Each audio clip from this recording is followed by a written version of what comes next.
بسم الله الرحمن الرحيم.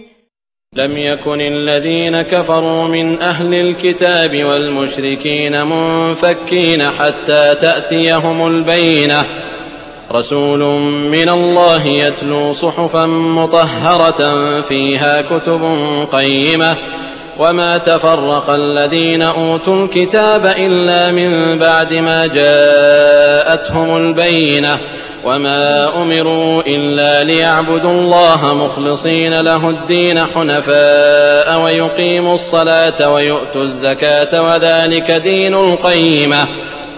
إن الذين كفروا من أهل الكتاب والمشركين في نار جهنم خالدين فيها، أولئك هم شر البرية.